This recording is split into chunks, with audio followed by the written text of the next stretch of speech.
Love it here. The community, the access to the outdoors, the atmosphere, the people.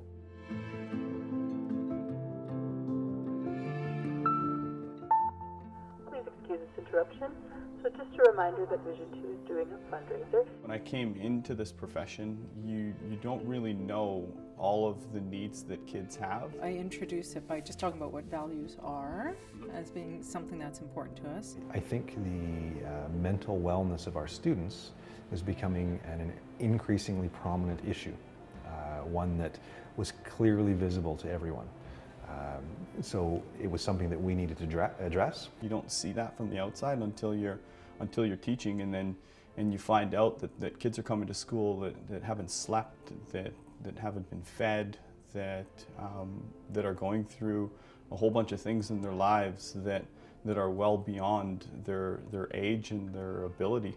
We don't just deliver specific curriculums anymore. You know, we are making better efforts these days on looking after the whole child and understanding why students aren't successful in school or struggle in school, and many times it has to do with their mental wellness and health. I work with teachers, I collaborate with teachers, and I do co-teaching around the social emotional curriculum. So that means I'm helping them to implement the social emotional curriculum in their teaching. Good morning, how's everybody today? Good. Good. I was working as a school counselor for a number of years, and what I noticed was that it felt like a lot of problems would come up, and it felt like I was putting out fires. Values, let's first talk about that. Any idea of what values means? What is, yes? Like something special to you? Something special to you, that's right. That's a great way of putting it. And teachers were asking to have more help in being able to address the needs of students. Things like the anxiety that they encounter in the classroom, or the self-regulation of emotions, or conflict that comes up.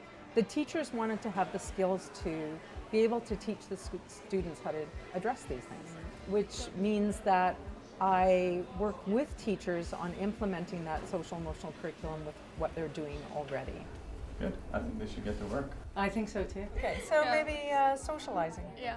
Sure. Yeah, I'll put social.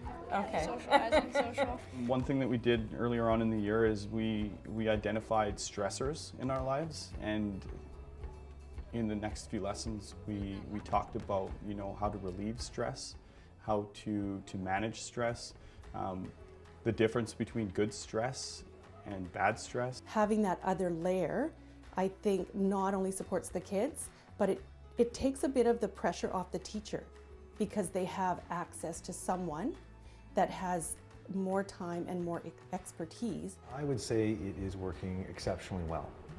So we know that our staff and our students have directly benefited from the program, and it's one that we get a lot of questions about and a lot of interest from around the province. Okay, so you can have kindness and friendship all in one box. The quality of that person that I like. She is nice, awesome, and funny. My reasons for inviting her: she's funny, she cheers me up sometimes, she's competitive and likes sports. Also, she's my best friend. She brings a background that I don't have in psychology, sociology, and she's a great asset to the district and to the class. It's actually really great, I think, how individualized now education has become and how we're looking at the whole person. So we're not only looking at what are the skills you have in terms of reading or writing or arithmetic, but we're looking at how are you able to function as a person in your environment, and drawing on the strengths of each individual and bringing that to the fore and being able to use those strengths in the work that they do. I think kids will be happier at school. I think kids will feel more supported at school, and I believe that will translate into increased graduation rates, increased success rates. I feel like I'm supporting the teachers, and they really appreciate the work that we do together.